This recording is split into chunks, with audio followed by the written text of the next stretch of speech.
Hello, brothers and sisters. Father Frank Pavone here, National Director of Priests for Life. Welcome to Priests for Life TV. Thank you for taking the time to watch because you're about to see another broadcast segment on this brand new internet pro-life television channel. We are going to bring you quality programming from the present as well as from the past. Live events, pre-taped events. You'll see homilies, you'll see interviews, you'll see talks at various pro-life gatherings, prayer vigils, commercials, music videos, a whole combination of inspirational and instructional material that we've put together over the years and that our team continues to put together. So I hope that you'll enjoy this broadcast segment that's about to begin and share it with others. Tell other people about Priests for Life TV. And share these videos with them so that they too can find the strength and the knowledge they need to be part of the pro-life movement. Enjoy now these broadcasts of Priests for Life TV. Hi friends, Father Frank Pavone here, National Director of Priests for Life. Welcome to Priests for Life TV. We are in the midst of a very important election, the midterm elections of 2018. And we are urging you to vote and to vote pro-life. To discuss this with me today, our Executive Director, Janet Morana. Janet, how are you? I'm fine, Father. And of course, I want our viewers to understand that this is an important election because, first of all, the entire House of Representatives is up for re-election. That's right. Point one. Point two, and a third of the Senate. Of the Senate, right. Among the third of the Senate, like people might be frustrated right now. Well, you know, we got pro-life President Trump's in office and we got a majority in Congress. Why aren't we getting enough done? Well, it's because of the Senate. We Right. don't have enough of a majority, the 60 plus votes, to really get a bill to the president's Well, desk. that's only because the Democrats filibuster it. That's right. They've never seen an abortion they don't like. Exactly. And so they And try to obstruct every single pro-life bill. But despite that, we've been making tremendous progress. We have been making progress, but we've yes, got the to push Senate further. is always the obstacle. The Senate is the obstacle. And the fact that, like, for example, the Pain Capable bill passed the House, came over on the Senate side, and their version, they voted. Well, they didn't even want to vote on it. They wouldn't vote. They voted not to vote on it, Right, basically. right. And people say, well, I thought, but we only have 52 Republicans, and 2 of them are two pro-abortion women, which I would get them out of office. But we really have to get a 60-plus majority so that we can really push in the last 2 years of Trump, of this 4-year administration, we can get more progress done. So what do we have to do? Starting with, there are 10 states where President Trump won those states, and there's pro-abortion Democratic senators up for re-election. So that's a clear target that we can accomplish right there. A natural division there between Right. the positions of these senators, which includes being in favor of late-term abortion, and the positions of the majority of the voters who elected a pro-life president. Right. And so this will be one of the things we focus on in this election, will be this whole issue of late-term abortion. Exactly. Because the outcome of this election will determine how quickly we can get these babies in the later stages of pregnancy protected. We can actually get, within a year, this law passed and signed into law, because the president is ready to sign it. The House already passed it. We get enough pro-life senators while maintaining the House. We get babies protected from 20 weeks forward. That cuts in half the time of pregnancy during which abortions are permitted in the United States. That would send shockwaves around the world. I mean, that is a tremendous step forward in progress. Well, and also, too, Father, it's a great awakening, because I think too many people, even watching this program right now, this message, might think that abortion only happens in the first trimester of pregnancy. And in fact, we know by our Undercover project of the phone calls we did, late-term abortion is happening in states all over this country. Well, we're going to play on some future programs the audio of these calls. We're going to let the people hear our caller posing as a mother at 32 weeks into her pregnancy. Right. Healthy mother carrying a healthy baby. And she gets an appointment just like that to abort the baby. Yeah, we'll start the procedure tomorrow. Next week, yeah, come in. Show up. You know, here's the thing. This theme here and the many other opportunities we have, brothers and sisters, we want to appeal to you. We have got to be motivated here. We've got to be motivated for this election. We had great, great pro-life victories in 2016. Now is not the time to slow down or slack off. No. Janet, we got to go into this election with the same kind of momentum, with the same kind of fervor, with the same kind of commitment as we saw in 2016, so that we build on these victories. And we learned not to listen to all the predictions in 2016 of the polls and then the media. Hillary is going to win. There's Right. no way that Trump can win. Well, history has a way of surprising us, doesn't it? Exactly. So similarly this year, people should pay no attention to those who are saying, oh, well, the Democrats are going to get a great victory and everything. Throw all that nonsense out the window. Turn off the TV. Focus on getting your friends out there to the Right. polls and listen to what we're going to have to tell you as we do our voter training seminars. And I just want you to say a few words as we conclude here with about our voter training seminars, because this is one of the ways people can not only get motivated, but can have the tools to do the job. Right. Well, first of all, we want them to start by praying. So we have an election prayer. They can go to electionprayer.com That's and start right. from this moment, start praying that prayer every day. But then we're going to have webcasts. Yes. Starting the first one on Wednesday, June 20th. We'll have a sign-up form on our website to sign up to be part of this webcast. And on that, now you're going to pray, but now you have to work. And we're going to teach you how to do the work. The ground game, so to speak, how to register people to vote, how to make sure that people can get absentee ballots that need it. Right. It's just the nuts and bolts of step 1, step 2, step 3. Exactly. So that when everyone puts their head on the pillow the night before the election, I want them all to say, I did everything possible.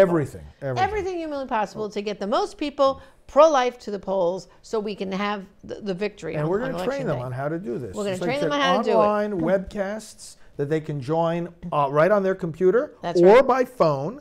And we'll show them web pages, downloadable documents. We're going to have some big name guests. There's going to be surprises. But yes. we're going to have some top-notch people joining us on these calls that our people are going to want to hear from. So they can start signing up now. In fact, we have a special election website, right? ProLifeVote.com. Right, ProLifeVote.com.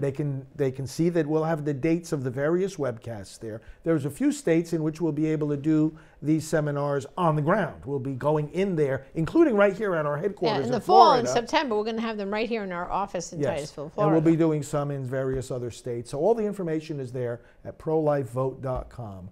And we want to see our friends come forward, and we'll fire them up. That's right. And when you sign up, the job for you now, get 10 more of your friends to sign up to That's for right. the webcast. That's right. So elections 2018, my friends, you'll be hearing a lot more from us about all this as these important weeks go on. Keep in touch with us. Again, our election website is ProLifeVote.com. Thanks very much, Janet. Thank all of you for joining us. Father Frank Pavone here of Priests for Life. In Luke 23, verses 39 to 43, we read, "One of the criminals hanging there threw insults at him. 'Aren't you the Messiah? Then save yourself and us.' The other one, however, rebuked him, saying, 'Don't you fear God? Here we are all under the same sentence. Ours, however, is only right because we are getting what we deserve for what we did. But he has done no wrong.' And he said to Jesus, 'Remember me, Jesus, when you come as king.' And Jesus said to him, 'I tell you this, today you will be with me in paradise.'" This is the second word of Jesus from the cross, and it makes us think about paradise. Scripture tells us that in the beginning God made a garden for our first parents, and they walked freely in the garden, and they walked with God. This was the original paradise. Brothers and sisters, what makes paradise? What is it that creates heaven? What is it that we really look forward to when we say we want to be in heaven? And the answer is right inside of this word. Because Jesus doesn't just say to them, "You will be in paradise." Rather, he says to them, "You will be with me And that's what makes heaven heaven. It is to be with God. He's the one whose presence makes it paradise. Our first parents walked with God. But then once they sinned, there was a chasm, there was an abyss, there was a veil that was placed between us and the Creator. We can still know Him. We can conclude by human reason that He exists. We can know certain things about His attributes and His power. We only have to look at nature and use basic reasoning. We can come to know the existence of God. We can come to know certain things about the moral law. Even though our reason is clouded and damaged by sin, we can still know God in certain ways. But there's a veil, isn't there? And there's a difficulty introduced in the process, and so many fail to see Him. But you will be with me in paradise. The veil lifted, the chasm closed, the abyss overcome, the distance evaporated. And as Jesus says in another passage in John's Gospel, on that day you will have no more questions to ask me. That's heaven. On that day, as the liturgy says, in the special addition to Eucharistic Prayer 3, when there is a Mass for the deceased, on that day, it says, we shall see you, our God, as you are. We shall see you, our God, as you are. Scripture says in the Old Testament, no one can see God and live, because the sight of God would be too much to bear. It's too much for the human mind to endure. But this is precisely the greatness of the call that God gives us to be with Him in heaven, is that He's going to enable us to see Him face to face and live. In fact, that will be our life. And so in the book of Revelation, when John sees the heavenly city, the new and eternal Jerusalem, he says, not only will we see God, and He will be our God, and we will be His people, he says His name, God's name, will be written on our foreheads. Christ is a God of presence. And His word here on the cross, His word from the cross, reinforces that truth. This is eternal life, He said the night before He died, to know you, the only true God, and Jesus Christ, whom you have sent. To know, not simply to know about, to know intimately, to be with, to share the very life of that God. He will be with them forever, and we with Him. You will be with me in paradise. For the men crucified with Him, that day He took them. For us, it will be another day.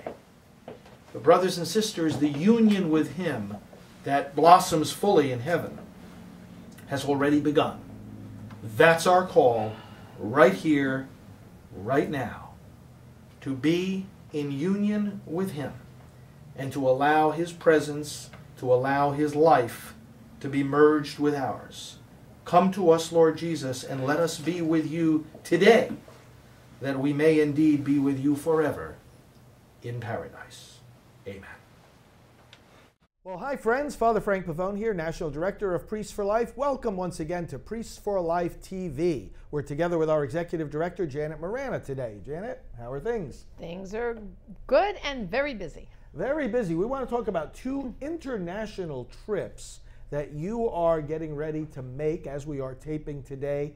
And tell us where the first one is. Well, my bags are packed and I'm ready to go, and I'm heading off to Ottawa, Canada, where I'll be participating in the March for Life up there. National March for Life. National March for Life in right. Canada, and I'll be joined by Angelina Steenstra, who's our national coordinator up there for the Silent No More Awareness Campaign. And once again, we'll have women and men who are going to march in the march. And then when we get back at Parliament Hill there, they're going to give their testimonies. Now, we've been participating in the Canada March for Life for many years. Of course, Yes. our friend Jim Hughes, right, with Yes. the Campaign Life Coalition. Isn't that one of the major pro-life groups Well, in it Canada? is really the major group, Campaign Life Coalition up in Canada. They work tirelessly to elect Yes. pro-life MPs to Parliament. And really, in Canada under Trudeau, it's a real uphill battle, as you know, because just like we have in the States, the pro-abortion voice, it roars like a lion, and they have to kind of get the grassroots up there and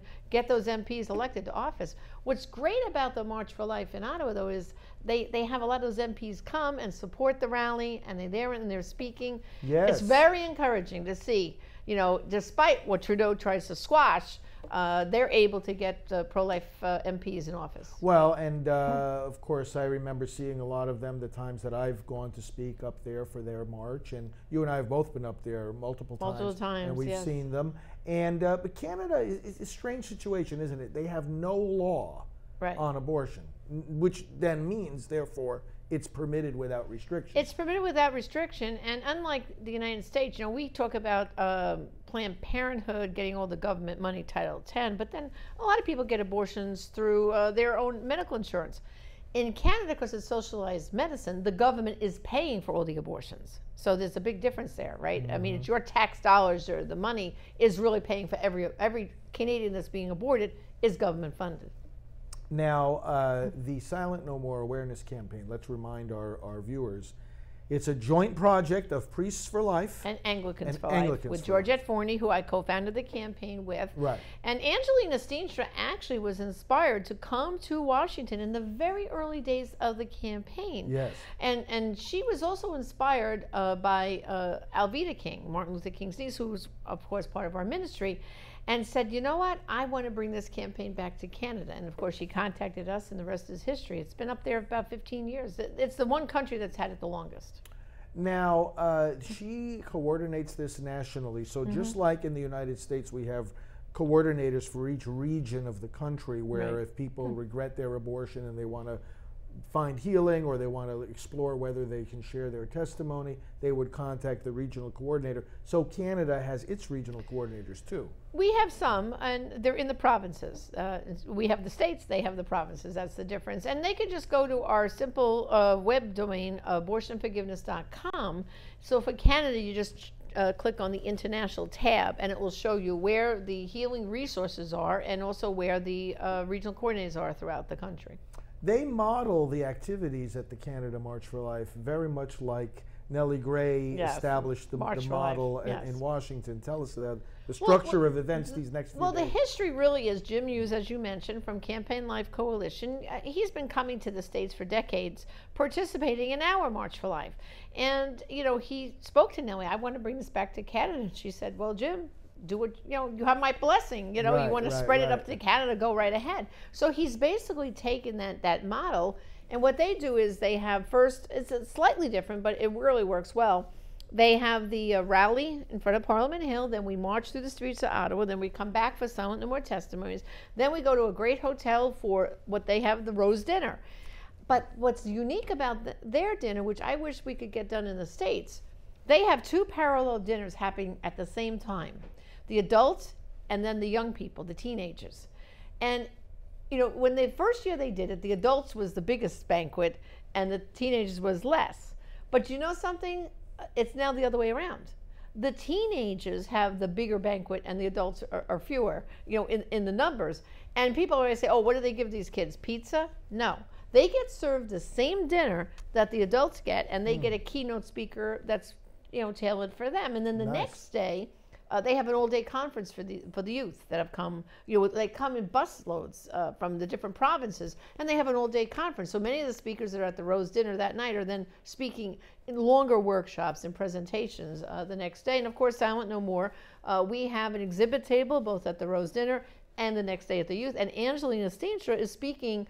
Not only is she going to, of course, give her testimony, be interviewed on EWTN, but also she's giving 2 talks to the young people that next day. So it's great. Because then those young people, Father, they go back and now they're energized, but not just excited about defending life, but they go back with the tools to work among their fellow students to really change the hearts and minds of the culture. So Priests for Life is honored to be such an integral part of the Right. Canada National March for Life. You'll be at each one of those separate events, That's right. saying something to the people and helping present Silent No More.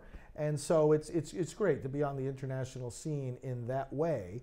Now, aside from Canada, then you're taking part only a week later Right. in Going to another Rome. international significant pro-life event. Tell us about that. Well, that's the March for Life Rome.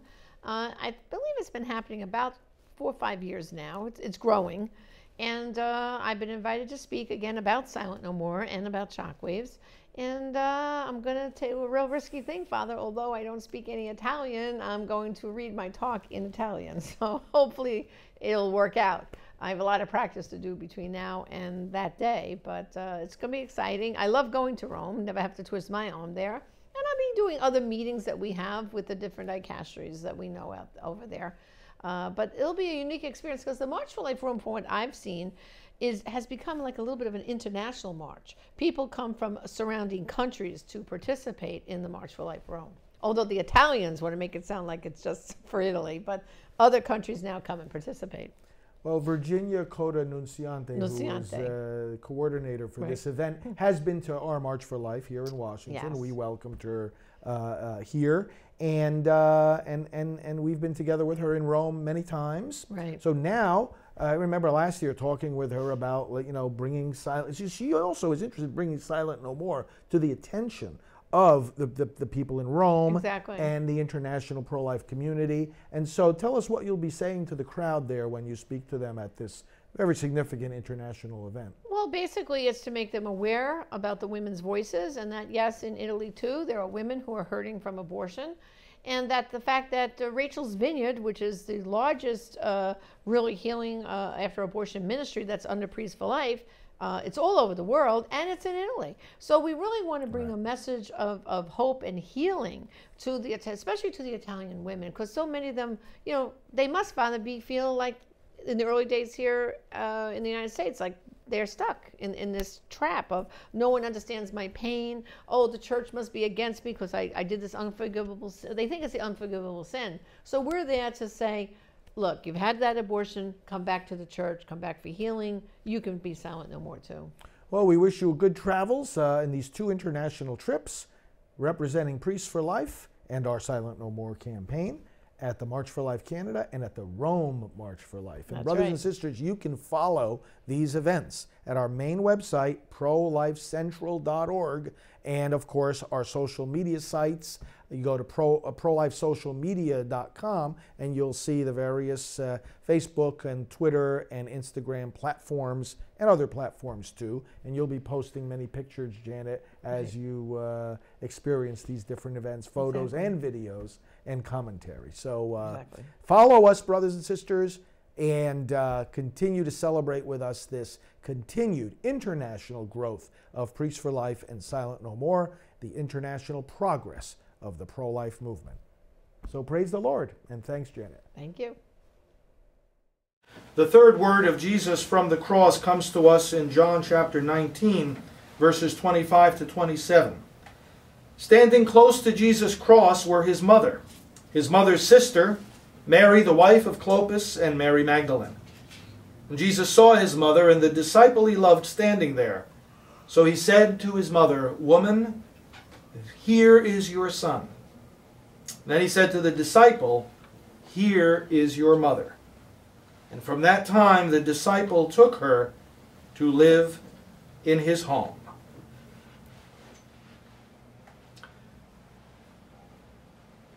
And so we see once again in this passage that God has a mother. And when we think of Mary as the mother of God, of course, some people in just learning about Christianity might be tempted to think that what we're saying is that his mother existed before he did. Of course, that's the case with every other mother, so why not in this case? But the mother of God didn't exist before God. God existed before she did. Because God, in existing from all eternity, wasn't human. But he became human. And in becoming human, he took a mother for himself. He's the only one, of course, the only son of a mother who was able to choose his own mother.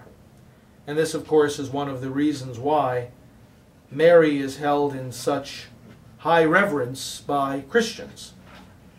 Because if God himself chose his own mother, then certainly we can't imagine a mother better than this. She's there at the cross. She's sharing in the sacrifice. What's Mary's role by the side of Jesus? We see it not only here at this moment, we see it at all the other moments, beginning with the very moment of his incarnation, the very moment of his conception inside of Mary's body. What's her role as she stands with Jesus throughout the whole story of salvation? Very simple. To say yes. That's her role. Fiat, the Latin word that means let it be done. It's what she said to the angel at the Annunciation. You will be the mother of the Most High. Let it be done to me as you say. Yes is what Mary's role is. To say yes. To cooperate. Collaborate. Be together with the whole process. She says yes at the incarnation, at the birth, at receiving the visit of the shepherds and the magi.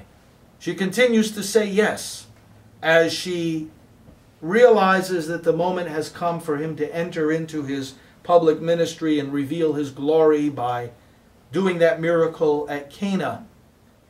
She continues to say yes as she sees him undertake that ministry and endure ridicule and rejection, saying yes yet again at the carrying of the cross, at the time of the crucifixion, at the time of this particular word. But then the yes continues because she prays with those disciples on the first Holy Saturday, says yes to the reality of the resurrection, continues to pray with them in accordance with his command to wait for the coming of the Holy Spirit, and is there with those apostles saying yes to that Holy Spirit as he fills them with his fire and with his wisdom and with his courage on Pentecost. And what does she continue to do down through the centuries? But say yes to the whole unfolding of the mystery of salvation. Simple thing to remember about this marvelous moment, this word from the cross, is that Mary represents the church. The church is the spouse of Christ, his bride. Mary's his mother, but there, standing next to him at the cross, we also see another spiritual imagery happening, which is that she's the bride. Christ is the new Adam. Mary is the new Eve. And as Adam and Eve came together and formed humanity, Mary and Christ form a new humanity, and it begins with their first child, "Woman, behold your son." John representing all the disciples who are born of this new humanity into the church. Mary represents the church because the church cannot possibly say no to her spouse. Impossible. The church cannot be, as a whole, unfaithful to Jesus. The church is guaranteed in the Holy Spirit always to be faithful, always to say yes, and that's what the church continues to do every day, bringing Christ to birth in the world. And you and I are members of that church. You and I are members of that body. You and I are members then of this mystical marriage between Christ and his spouse. You and I, as members of the church, have also been entrusted to Mary by Jesus as her sons and daughters. You and I, as members of this mystical union between the bride and the bridegroom, are to be faithful and are to be fruitful, are to be saying yes and are to be bringing Christ into the world, are to be bringing life into the world. Mary, ever saying yes, ever faithful, representing the bride of Christ, is also the one who symbolizes what it means to say yes to life. The one who represents why the church is pro-life.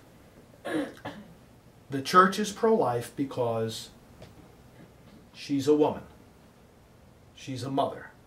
That's why the church is pro-life. The best pronoun to use in referring to the church is she, not it. The church is not an it. The church is a bride, a woman, a mother, a faithful spouse, represented again here by Mary standing with Christ, not running away from him in fear, not unable to endure the suffering, but rather suffering with the Lord who is redeeming the world, and recognizing that suffering, evil, and darkness last only a moment. The glory, the joy of faithfulness, the everlasting reward for saying yes is in fact what lasts forever. Mary is our model. Show us the way, Lord Jesus, to be your faithful spouse. Amen.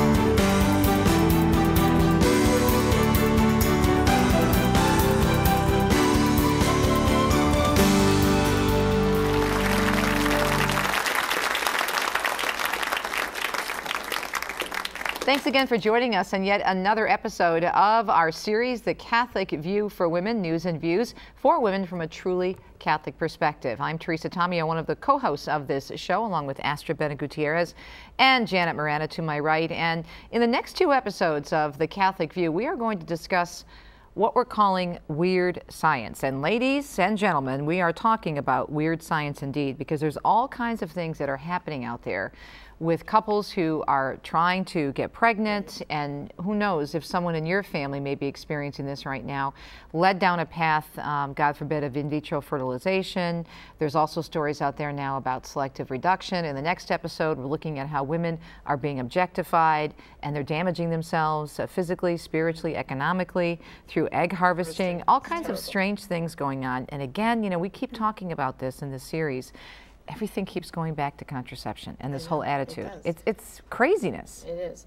You know, there's two sides here with the in vitro, is that very often the couples that are doing it are just not even aware that it's against church teaching. I mean, some of them are just really people who have been raised good Catholics, married in the church, trying to have a child, innocently go down this road. But why? Because the doctors are recommending it. You know, a girl who's going to her gynecologist month after month when they're trying to have a family, and she's having difficulties, they're ruling out different things, and they try this and that. I mean, and very often it's the doctors who are recommending IVF, and then they're not totally thinking about it and analyzing what's happening, but they're so desperate wanting to have a child, they begin going down this road.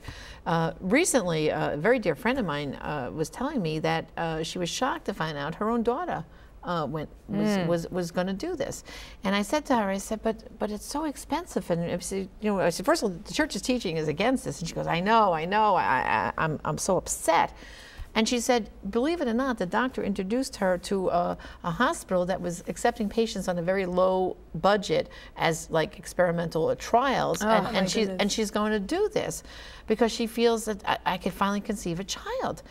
And I said, oh my goodness. She goes, I'm heartbroken. I tried to tell her about the teachings, but she doesn't think that there's anything wrong with it, you know? And that's what the problem is. You know, we all know how in vitro works. You know, they collect the woman's eggs, they collect the sperm from the dad, and then you're literally conceiving in a petri dish. In a petri dish. Petri dish. And they take multiple embryos then at that point, which are human beings, and then they freeze them until it's time to do the procedure, because they have to wait to a certain point to do the procedure on the woman, because then they have to give her all kinds of extra injections and things to get her uterus like ripe for implantation of all these. And then what they do is they'll implant as many as 5, 6, or 7 embryos, children, because they know they all won't take, and in some cases they won't take it all. I mean, so now you've destroyed those 5, 6, and 7 lives. And the other thing is that many women try this more than once, and the expense they go through. And it's also, if I understand, very painful and damaging physically. It is. Now, you've got some quotes. We've got a lot of material to go over. Yeah, so I mean, you found some really interesting work. And this is the your point. What happens is, once they say it's successful, so very often they'll have triplets or quads that they've conceived. And here's the dilemma. I'm going to read, this is from one gentleman, and here's what he says. I just have to read his whole complete story because it's and so this sad. combines the two things we're talking about, right. In vitro and selective reduction. Because that's the next step. What happens is when they're successful, it's usually more than just a singleton, as they would put it. It's a multiple birth, right. Multiple pregnancy. So let's see what this one gentleman said. My soul carries a new scar. The pain is fresh and keen. And I know that while time might see the pain fade, I will never fully recover from what I've been through and done. For I have failed intentionally and knowingly in the first duty of a parent, protecting the 2 lives of my children. My wife and I wanted children. Alas, we needed IVF treatment to realize this dream. Several cycles and multiple embryo implantations later, we welcomed our blessing from God, who is the light of our lives. Recently, we tried for another. It never rains, but it pours, said the fertility doctor. Of the 3 embryos that were implanted, all 3 took. We were faced with the news of triplets. I was shocked knowing the burden that would entail, but since God gave us 3, I was prepared to do whatever I needed to do to help manage and provide. My wife, something snapped. She insisted that we do a selective reduction from 3 to 1, or else she would have a full abortion. She was adamant. She would not carry 3. She would not carry 2. I was presented with a difficult decision: save 1 or save none. I chose the former, though I tried on several occasions to convince her to at least keep twins. I failed. We were told point blank by the doctor who would do the procedure that they would inject potassium chloride into the placenta to stop their hearts. We were told point blank that it was painless. Even then I knew I was being lied to, but given the choice presented, I agreed anyway. My mantra became, save 1 or save 9. Oh my goodness. This is just part of the culture of death. I mean, it's another fruit, right, from the same tree right. Of contraception. I'm sorry, but sometimes selfishness. We understand that people who cannot conceive children, it is a cross to bear, but when you see what happens here, babies are dying and women are suffering tremendously. I've heard of women that have also died because of the hyperstimulation of their ovaries. So it's a very dangerous procedure, but we know, Janet and Teresa, that it's a multi-million-dollar industry. money involved. There's a lot of money involved. So couples automatically are offered in vitro, and they're not told about alternative treatments that are healthier and much more inexpensive. Right. It's frightening to me because this is what the church is talking about in terms of us playing God. And in this case, we really are trying to do that. Yeah. I mean, just awful. Right. And as of course, Teresa, I'm a mother of twins myself, and I remember what it was like. I had a 23-month-old child when my twins were born. So you can imagine, you have one and then you find out suddenly you're having twins. And I didn't find out till my 9th month, but this is before ultrasound came into play. I remember feeling anxious and upset, like, oh my goodness, how am I going to take care of 2 babies? But never in the world did I ever think that I would want one of them taken away and only deal with one. But I can understand that panic sets in when you hear it's a multiple birth, or that you're carrying. But no way. But here's another example. Listen to this woman. As Jenny lay on the obstetrician's examination table, she was grateful that the ultrasound tech had turned off the overhead screen. She didn't want to see the 2 shadows floating inside her. Since making her decision, she had tried not to think about them, though she could often think of little else. She was 45 and pregnant. After 6 years of fertility bills, ovulation injections, donor eggs, and disappointment, and yet there she was, 14 weeks into her pregnancy, choosing to extinguish one of those 2 healthy fetuses, almost as if having half an abortion. As the doctor inserted the needle into Jenny's abdomen, aiming at one of the fetuses, Jenny tried not to flinch, caught between intense relief and intense guilt. Now, that was an article that was written, it was in Weekend New York Times Magazine. It was. Yeah, yeah. And if you remember, You were at my house. I was at Yeah. Teresa's house. I read this article, and of course, being a mother of twins, I like screamed. I said, I can't imagine this. I can't imagine this.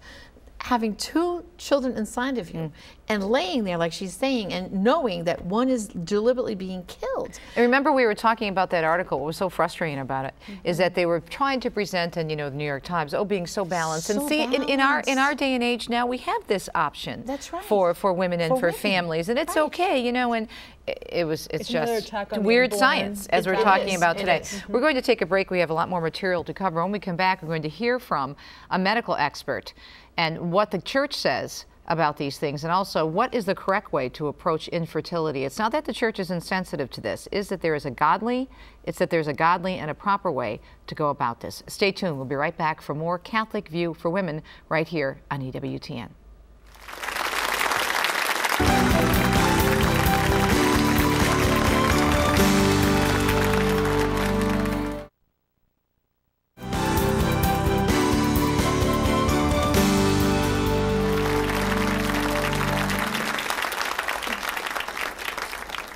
You're watching The Catholic View for Women. My name is Teresa Tomeo, along with Astrid Bennett Gutierrez and Janet Morana. And in this episode, we are taking a look at women and weird science. We're looking at specifically something called selective reduction and also, of course, in vitro fertilization. Now, before the break, Janet read some pretty dramatic testimonies, but we want to stress these cases are not something, you know, out of the blue. They're not exactly unique or singular, correct? No. I mean, if you go on the internet, there are actually websites that are like support chat rooms for women who are selective reducing, and this is happening on a daily basis all over our country. Actually, it was the New York Times article that made me aware of it. I had no idea about this, and that's what got me so crazy. Well, the fact about that New it, York you know? Times decided to do this, and it's probably something they learned about, knowing how the media operate. They wouldn't do it unless it was they thought it would obviously sell magazines. It was in the Sunday edition of the New York Times, the Weekend magazine, correct, from what I That's right. understand. That's right. But also because this is happening a lot, and there's probably some controversy, but they want to attempt to quiet this down a little bit, but at the same time give it a quote-unquote normal. Right. Like You know, it's normal yeah. They know behavior. it's an abortion. It basically Right. is. That's But they So have more justification for Right, this type but of stuff. to attack the unborn or to not protect them. But it's a very odd dichotomy. You have the couple choosing one of the children that they're pregnant with and aborting the other. So they have to be more aware than the average person aborting that they really are killing their child. It's very tragic. It goes back, though, to what you were saying earlier about contraception, because it's about this objectification. Whether you're objectifying your husband or your wife, now it's the child, because a child is like something, well, it's like a car or, Something- well, you know, they're a picking set and of wine glasses or something. I don't need 6, I'm only going to take 4. I mean, this is nuts. And notice what that woman said, you know, guilt and relief. Okay, you know, which way the needle is going to go. So what happens is that which baby gets to live, whichever one the doctor can get the easiest with the needle is the one And that's aren't there destroyed. studies, now you know, mother Right. of twins, aren't there studies to show that there's that connection that goes on in the womb Between with the twins, babies? absolutely there is. I mean, my twins are fraternal twins because people really think that connection only happens with identicals. I can tell you it's not so. With my fraternal twins, which actually one is living on the East Coast and one is the West Coast. And to this day, they almost sense when the other one isn't feeling well or someone that is having a problem, they'll call each other or, you know, text or, you know, Facebook each other.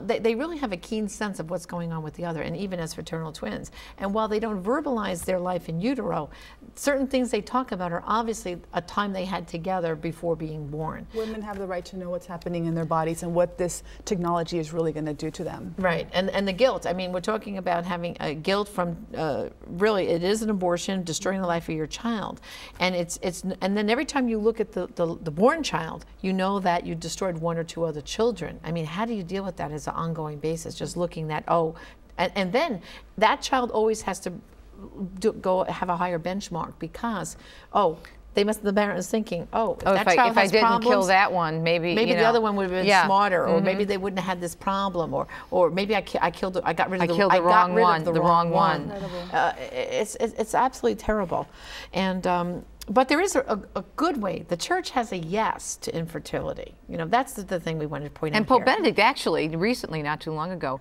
just actually was talking about infertility. There was actually a conference at the Vatican. So this is not an issue the church is ignoring. No, and it's that's what we not. want to make sure people understand. And people might be familiar with the name of Dr. Hilgers, Yes. Tom Hilgers.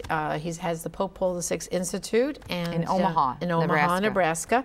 And he has developed a technique called naprotechnology. And actually, I have firsthand knowledge of this, even by some of my employees at Priests for Life. You know, were girls who were married and having difficulty conceiving, and they actually, one of them actually flew all the way out to Nebraska for surgery with Dr. Hilgers, and her and her husband had tried for a very long period of time, and she had complications and things, but surgically he did some little corrections, and she has a beautiful little girl now. Oh, and praise we have God. Yeah, praise God. And I have another a woman who went to one of Dr. Hilgers, because now he's trained other doctors around the country in the naprotechnology, and another girl went to, again, a local one in New York, Dr. Hilgers' doctor, and she now has 2 children. So, and if you ever go out to the Pope Paul VI Institute, his hallways aligned Oh, with with baby pictures pictures. Yeah. that were all, these were couples who were all infertile, did not go down the IVF round, but sought naprotechnology and were able, in line with the church's teaching, conceive a child. Now you interviewed ethically. you Truly interviewed a ethically. doctor who was trained by That's right. Hilgers. Yes, I recently had a conversation with a doctor, and let's take a look at what the doctor had to say, the doctor's advice right now on naprotechnology. Almost every woman's health condition at this point in history is treated with the birth control pill.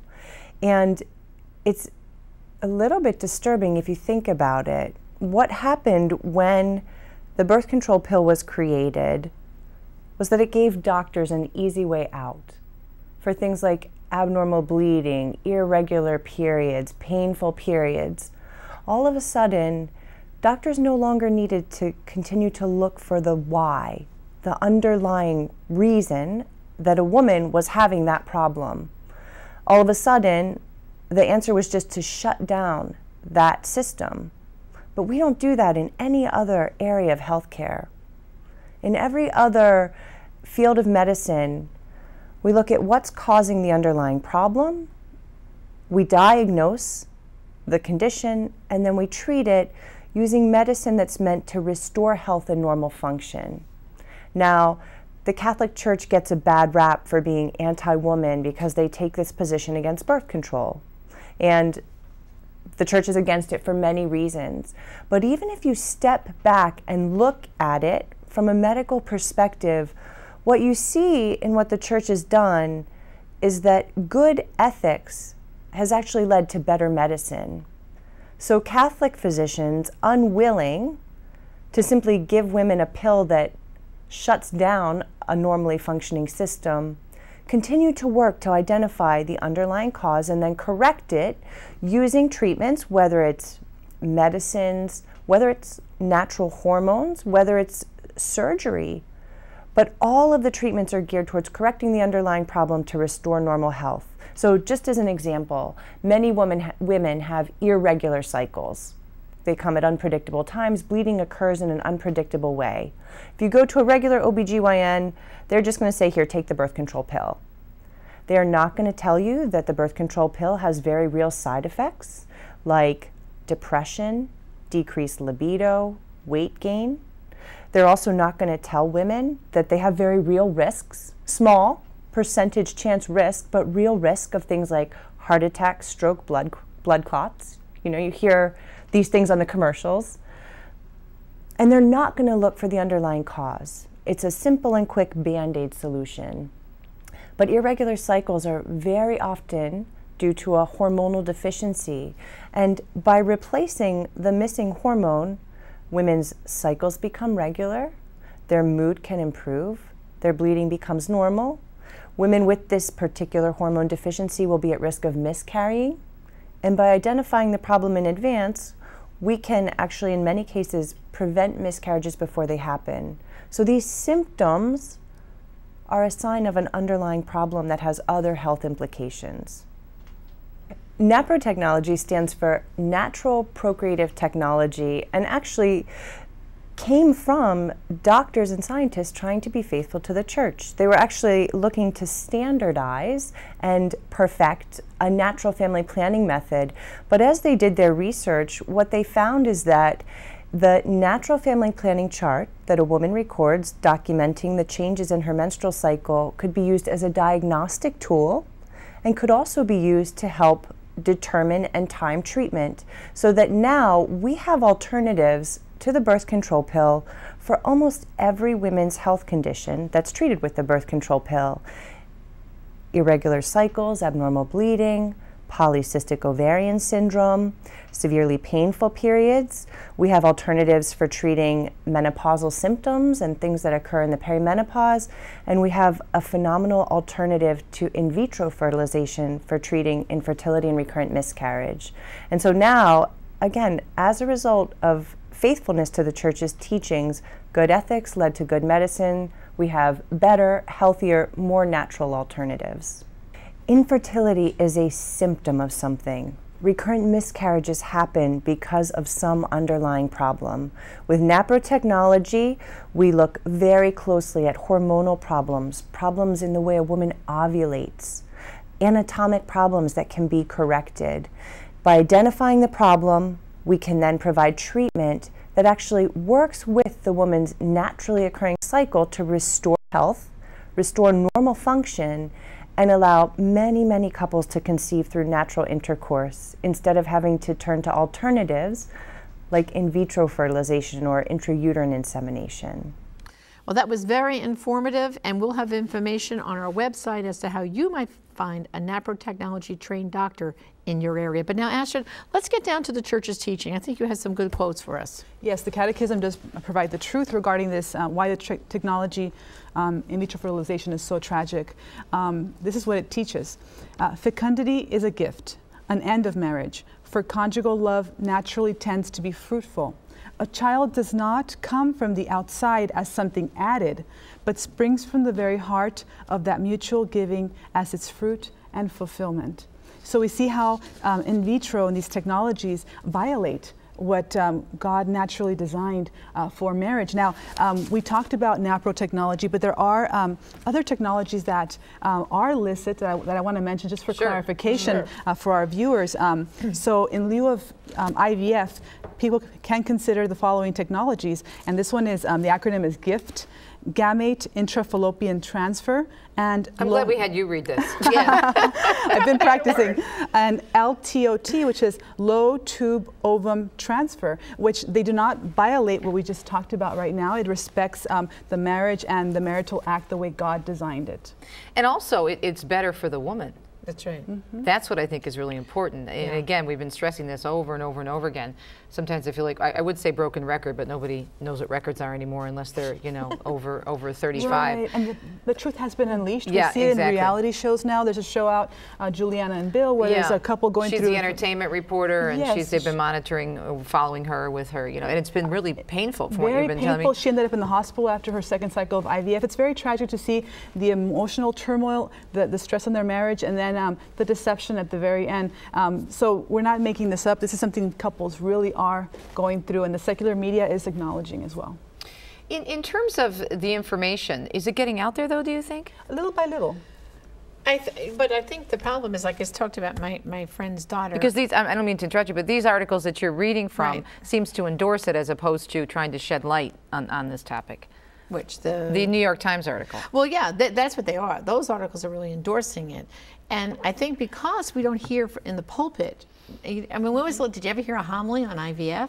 You know, saying that you shouldn't use IVF? So like, that's why my girlfriend was so shocked about her daughter, because she said, I'm explaining to her why it's wrong. She doesn't understand. She goes, show me where the church says, or where in the Bible, or where in the catechism, you know, what they always say. And I think that's the problem.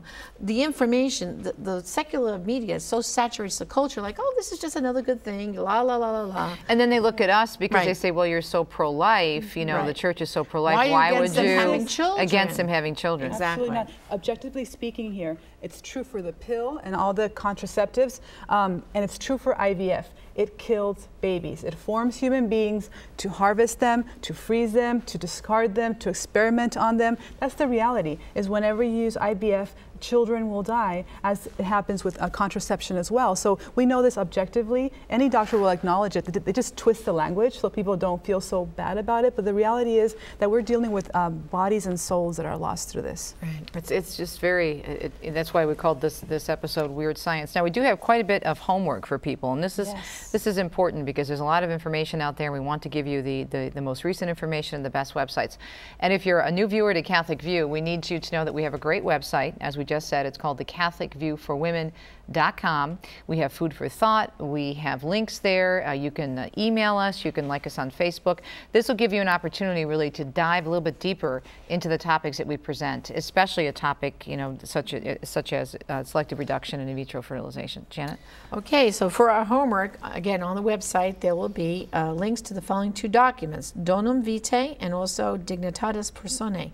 And also we'll have the Catechism, quote that Catechism 2373 to 2379 that Asher quoted from. And these things need to be delved in deeper. We'll have discussion questions up there for them. And also, too, I think we need to turn to our Blessed Mother. And as you know, with the series, we have our Madonna of the Kitchen. Mary is the model for us, really.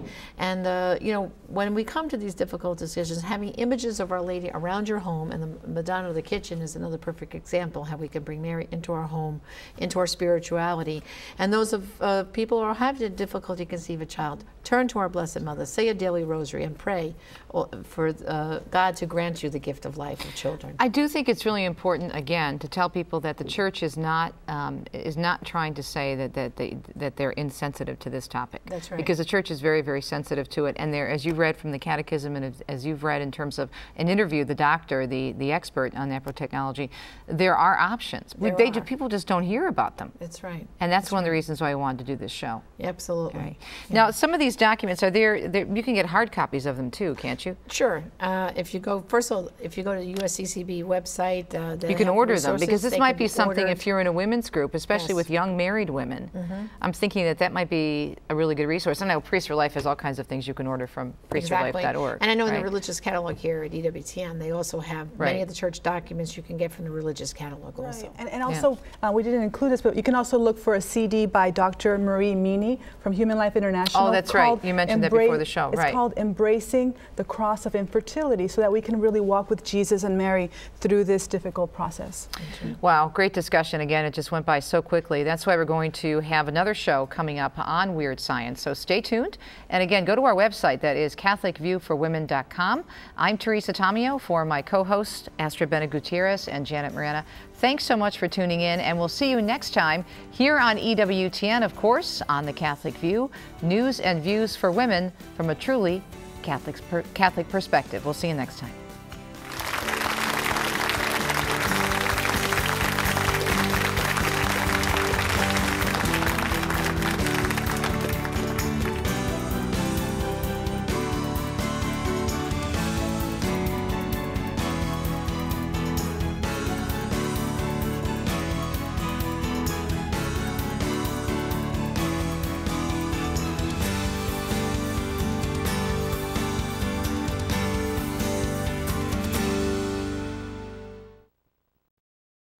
Hello everyone, I'm Father Stephen Imbrado, a priest for life and a member of the EWTN family. Today I'd like to take a minute and speak to you about the longest running pro-life show on TV, Defending Life, which can be seen every Sunday night on EWTN. Janet Morana and I co-host this show about pertinent pro-life topics that are important to each and every one of us. That is Defending Life on EWTN every Sunday night, 11 p.m. Eastern Time. Hope to see you all then. Defending Life on EWTN, 11 p.m. Sunday nights. This is Father Stephen Imbrado, a priest for life and a member of the EWTN family.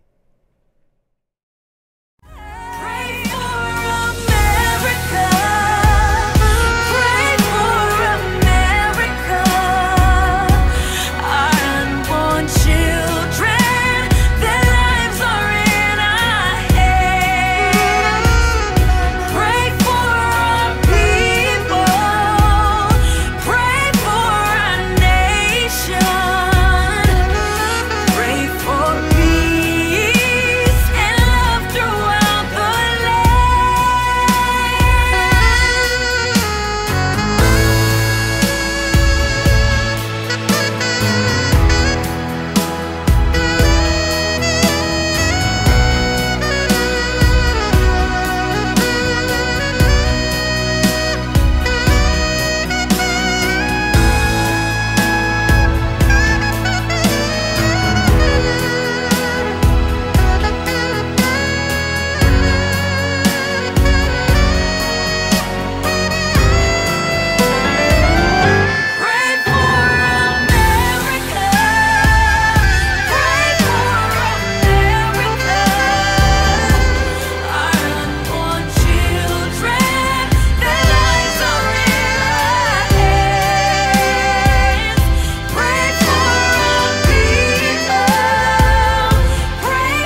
Well, friends, thank you for watching Priests for Life TV. I hope you've enjoyed this particular broadcast segment.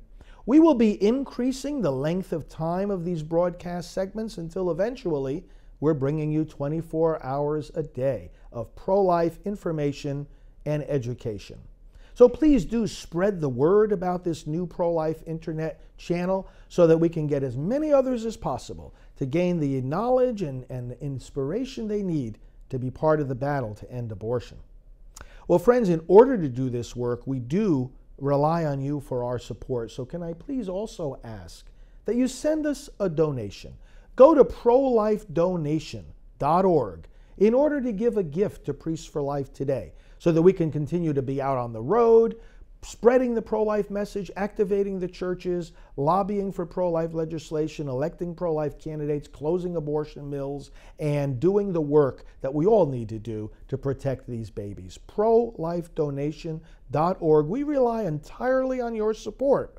We don't get funding from the Vatican or from dioceses, but from people like you all over the country and around the world. Please make a donation today, because every bit of that gift will be used to spread this pro-life message and to save these babies.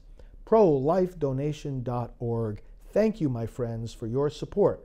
This is Father Frank Pavone of Priests for Life. Hello, brothers and sisters. Father Frank Pavone here, National Director.